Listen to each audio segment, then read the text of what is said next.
Welcome to the Apple Daily News. This podcast is created by Generative AI.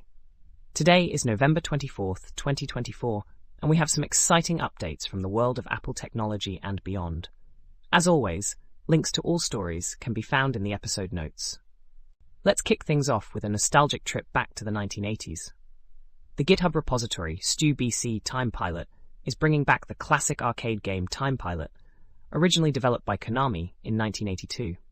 This remake allows players to pilot a futuristic fighter jet through various time periods, rescuing fellow pilots and battling enemy aircraft.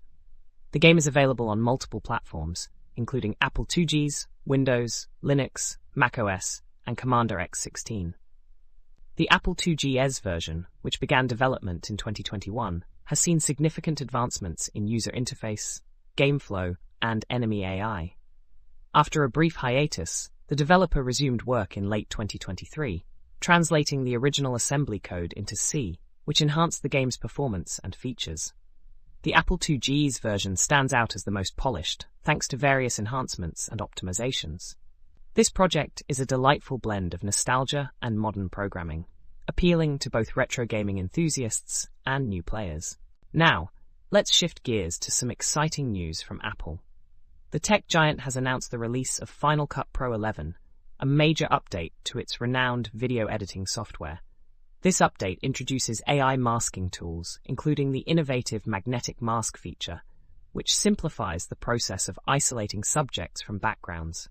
While some manual adjustments may still be needed, this tool is a significant step forward. Users can also generate captions directly in their timeline using an Apple-trained language model, though the accuracy of these captions can vary.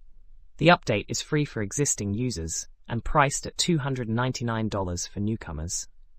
In addition to the desktop version, Final Cut Pro for iPad has received some noteworthy enhancements.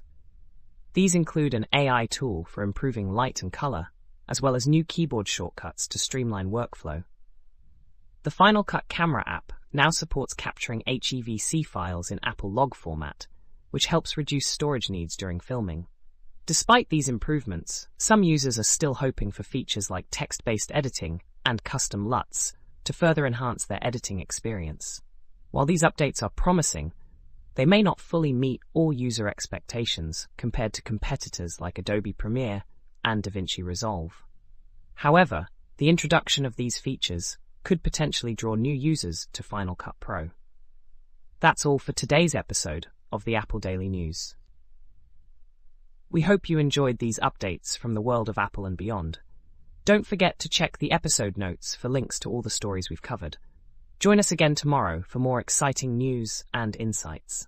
Until then, stay curious and keep exploring the world of technology.